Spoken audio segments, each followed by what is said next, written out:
Okay. Paano ba yung lock niya? Okay. Ganito yung lock.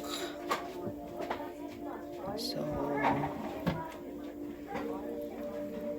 ito may kulay.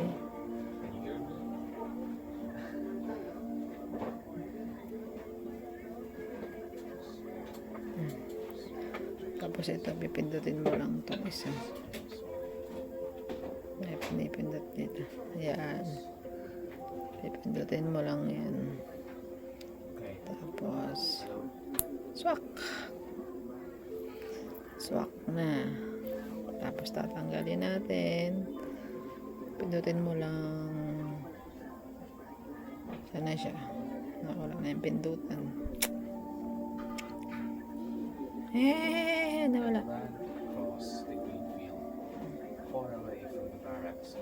Yun. Okay, nasa ilalim to. Nasa ilalim siya, yung may mark.